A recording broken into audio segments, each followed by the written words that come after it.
Joe, welcome to the show. How can I help today?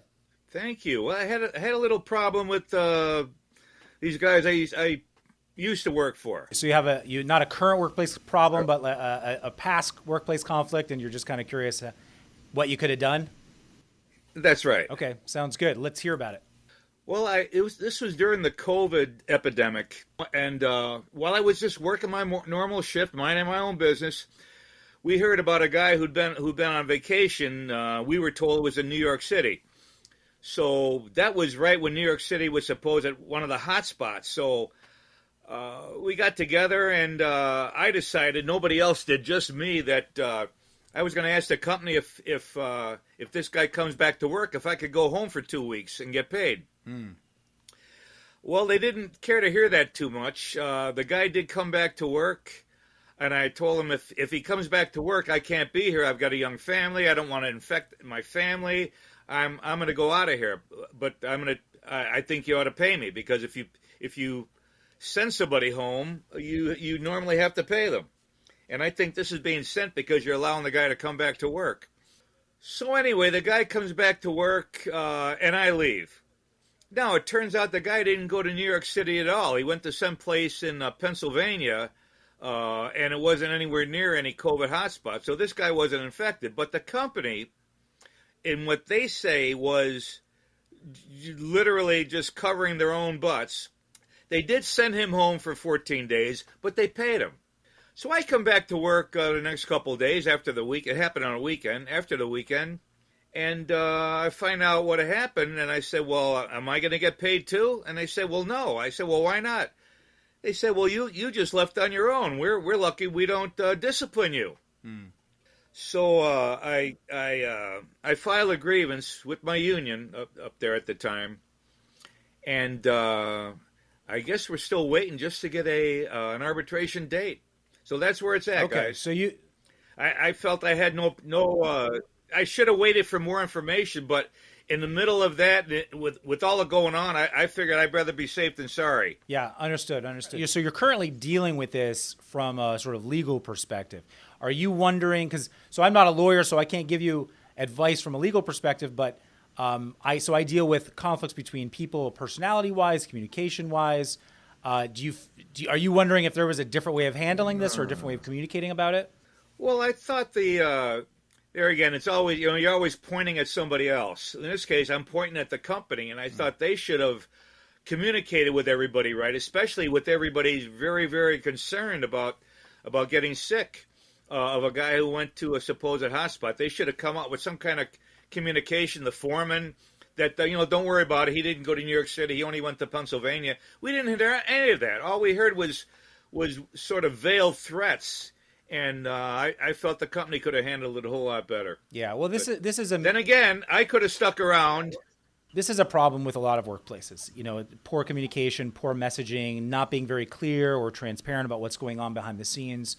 So certainly that is a place where you could give a company feedback. And I think if you work somewhere else for your next role or whoever you work for, if you're noticing similar things where you're noticing like something is not being communicated effectively, that's a great opportunity to give some feedback to management, to supervisor, and just let them know, when things aren't communicated effectively, here's how it's affecting you or the rest of the team, and here are some of the consequences, and seeing if you can collaborate with them on some solution going forward to be better at communicating or messaging or being clearer and transparent about what's actually happening, so that you're not making assumptions, you're not making decisions based on some false premise that they haven't been clear about. It's tough, and especially now you're sort of in an adjudication phase.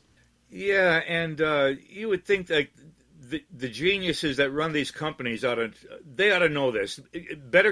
Good communication means money, and the reverse is true. It just costs them money when they ignore things. Yeah, absolutely. I think I have a feeling that especially during COVID, because it was such a novel situation, that a lot of people just weren't clear on how to go about normal routine or how to communicate clearly or what exactly they should say or shouldn't say. And there was a lot of considerations. I think it really confused a lot of people, especially people in leadership. And I think it really created a lot of problems. So, hopefully this company learn from some of these mistakes. Hopefully they learn that communication is so important. And if there's ever some big issue that's like an anomaly, like COVID or anything else that kind of throws things into chaos, they need to have some good meetings with leadership and figuring out, like, how do we communicate about this? What are our policies? How do we set expectations with people? When people make certain requests based on this novel circumstance, what are we going to tell them? What are we going to allow? What are we not going to allow? When there's lack of clarity on all this stuff, it's detrimental to the work staff and to the general productivity of the company. Well said. There's no substitute for it. And the more employees you have, the more communication you need. It's just it works that way too. It's a matter of volume. Yeah, absolutely. Are you working somewhere else new now? Yeah. I'm sort of actually self-employed. Oh, okay. Now. So that's easier, right? So when my boss screws up, exactly, I know what to do. Exactly, much easier. So you could, as long as you're clearly communicating with yourself, you got fewer issues. Well, in my case, I have to communicate with other businesses. I do, but with my suppliers, with my customers. So there is learning right there. Yeah, absolutely. I learned not to keep anybody in a lurch with withholding information. Yeah. Well, and you can tell how important communication is, especially now as a business owner, as an entrepreneur. You being really clear and transparent with your customers as much as you can be, setting clear expectations, letting them know what to expect, what's acceptable, et cetera. All of that is, the more clarity on communication, the better your customer service is going to be. So you can learn a lot from your past company's mistakes. Well, I appreciate that. Well, I hope I was helpful. I know I can't comment too much on the current sort of arbitration, but hopefully that was helpful just to clarify, talk it through a little bit about, what the problems might have been there. No, you gave me a little insight into it, and it's worth following up on. It can't hurt if I send these guys a letter saying here's how to improve your business, therefore improve your money. It'll probably come back to me unopened, but that's okay too. Yeah. Hey, listen, there's always room for some feedback. If they don't want to hear it, they don't want to hear it. That's up to them. But it might even be helpful for you to just write it down in a letter, give them some effective feedback. Like, here's what happened. Here's how it affected me. Here's what I would suggest next time it happens. You could put that down. Maybe that's just helpful for you, cathartic, or even just helps you clarify things in your own head, and regardless of whether or not they take it.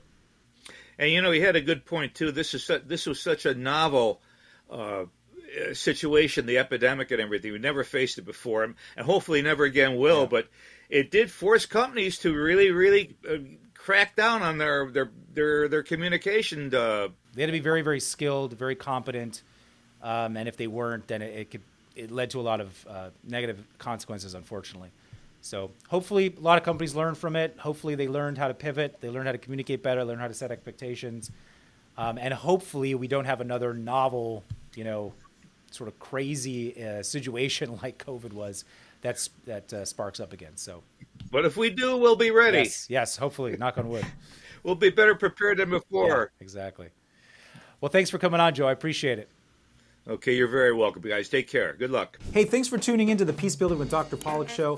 Don't forget to subscribe to my channel for more workplace conflict advice. Share on social media if you think your friends and colleagues would benefit from this episode.